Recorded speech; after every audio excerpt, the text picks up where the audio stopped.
Right, we're here for SwansTV with Swans reserves coach Henry Playfair. Henry, another good win over the weekend, a 10-goal victory over GWS.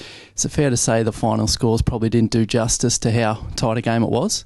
No, definitely not. I think we're only up by about 15 points at three-quarter time, so GWS certainly came out pretty hard and put a lot of pressure on us, and they won the first quarter. Half-time was pretty even again, and then we just managed to get over the top of them in the end, but it was a really good contest for most of the game. So you probably ran away with it in the last quarter and a half. What areas did you get on top of during that time to take the game away from GWS? We're just a bit cleaner with our ball use, probably. It was our main issue for the first half. Anyway, we just tended to kick it high and long down the line, and they outnumbered us at ground level and got it back inside their 50. So we spoke about that at the breaks, and the last quarter they were just a bit cleaner and started to hit targets inside 50, and also our forwards found their structure a bit, and they were tending to lead for the ball over the back in the first half, but after half-time they were better at coming at the ball carrier, and we got a few more shots on goal. In the midfield, Luke Parker played a very good game, taking marks, finished off with a goal as well. You must have been really happy with his all-round complete game. Yeah, he was outstanding all game pretty much, especially in the first half when we were under pressure. He dug in and got us some drive out of the middle, and then he went forward, as you said, took a few catches, and he ended up with 3 shots on goal. So he had a pretty all-round good game. And he's received good support in the midfield from Dylan McNeil, who had another good game. Yeah, probably his best game for the year. He's had a bit of a quiet start, which he acknowledges, and we've worked pretty hard on a few aspects of his game the last couple of weeks, and it was pleasing to see him have some impact around the footy, and he got it on the spread as well and got a few inside 50s, so that was pleasing for him. What was Lewis Roberts-Thompson's role throughout the game? It seemed he bobbed up in a variety of positions and got through the full forecourt as well.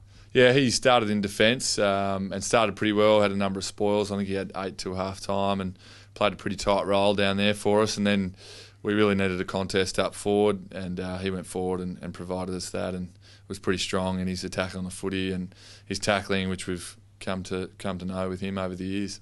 And Mark Seaby rucked for the majority of the game and did some nice things around the ground as well. You would have been happy with his game? Yeah, he was pretty good, Seabs. His ruck work was okay, and then, as you said, he found plenty of the ball around the ground. He had a few possessions. I think his highest possession game for the year. And his follow-up, which is what we've been working on with him, was pretty good as well. So he's certainly on the up as well. A couple of the QBE Academy boys did pretty well in the Moody brothers, Eric and Andrew. Eric finished with 2 goals for the game in pretty important times.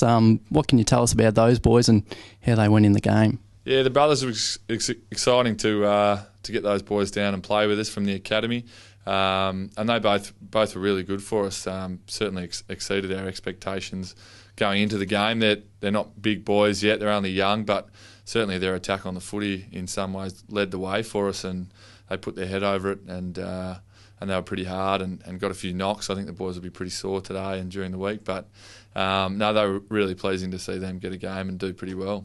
As we saw last week with Nipper Gordon getting promoted to the seniors, how important is it for those players in the reserves to keep pushing their work rate and know that it will pay off if they're putting in good performances? Yeah, Nathan Gordon's he's a great example for all the players playing in the reserves. He's toiled away for the best part of 3 years and just put up solid performance after solid performance, and that's all you can do. And the coaches certainly pay close attention to what happens in the reserves, and they're looking for players that can come in and play a role and play consistently well. And Nathan's done that this year and as well as last year, so he's probably had to wait as long as anyone in terms of getting a chance and keeping his performance at a high level. So I think he's a great example, but as you said, as you asked, it's a really important aspect to play well in the reserves consistently. And finally, this weekend, another first for the team, going up against the GWS reserves in a cross-conference battle, I guess you could call it. Oh, what did I say? GWS. Just ask the same question. I'll start again then. Try to stand at the same place and rolling. Okay. And this week, Henry, another first for the team, going up against the Gold Coast Suns reserves for the first time in a cross-conference battle in the Northern Conference. They're doing pretty well. What do you know about them, and what do you expect them to show on Saturday? Yeah, they've got some good kids running around. They've won 4 games, lost 2 for the season. They've played pretty well. They beat the Brisbane Lions on the weekend by about 5 goals. So they're certainly up and about, and they'll be a good challenge for us. I think it'll be great to play some of their young kids against our young kids and see how we go, and certainly put some of our players under pressure, and that's what we're looking for, to get as close as we can to AFL type pressure. And with some of the blokes they've got, they'll certainly do that to us.